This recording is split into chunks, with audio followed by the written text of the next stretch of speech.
Joey. Joey, ano ginagawa mo rito? Susunduin ko yung nanay ko.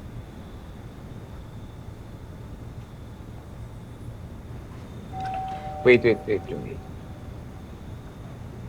Hindi ba natin pag-uusapan yung nangyari sa atin sa Norte? Alin dun? Dami eh. Yung drug deal, si Verdugo, yung sa inyo ni Zoe. Yung sa atin? Pwede ba huwag ka nga maingay? Anong sa atin? May makakinig sa'yo, isipin magjowa pa tayo eh. Tapos aawayin na naman ako ni Zoe. Pwede ba huwag natin isama rito si Zoe? Wow. Protective yarn? Pwede ba? Eh, ikaw ngayon nagpilit na isama siya sa misyon natin eh. Initsipwera mo pa nga ako eh, di ba?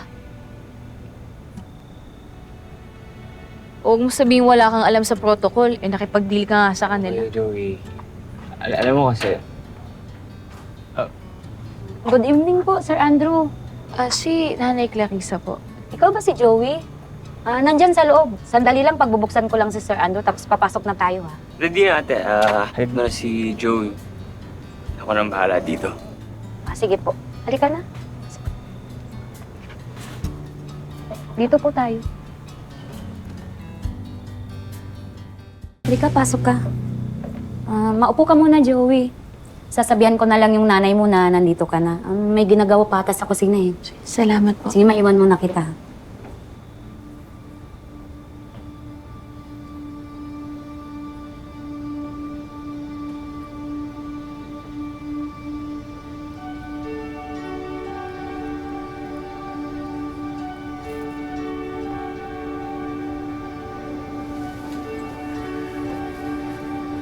Joey.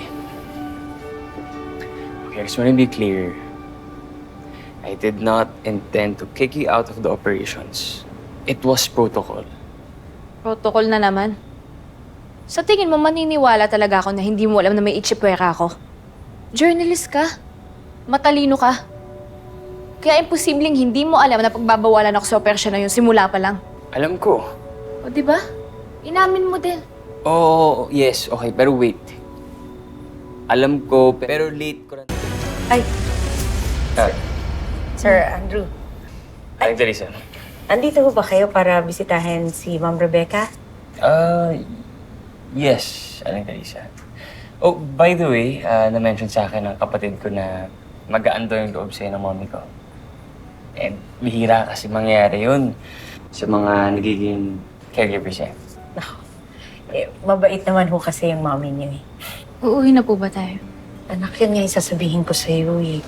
Hindi pa kasi ako tapos maghanda dun sa herbal medicine ni Ma'am Rebecca. Ipapahatid na lang daw ako ni Ma'am Yvette. Ang iniisip ko, paano ka? Ako na po yung maghahatid kay Joey, Aling Teresa. Hindi na ko, wag na ho. Maabala pa ho kayo, wag na ho. Hindi, okay lang po. Kasi mamaya pa naman natulog si mommy, di ba? And isipin niyo na lang po na bawi ko to sa lahat ng ginawa niyong maganda para sa mommy ko. Ayoko. Grabe ka naman sa mami mo. Huwag mo na dagdagay ng problema niya, Joey. Halika na.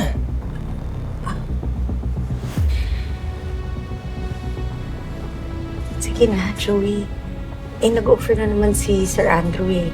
Nakaya namang tangihan. Sige na. Sorry, no.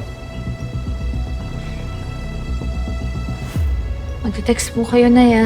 Antay na lang po kita makauwi. Sige. Mag-text ka rin ha pag nasa bahay ka na. Sige po. Love you.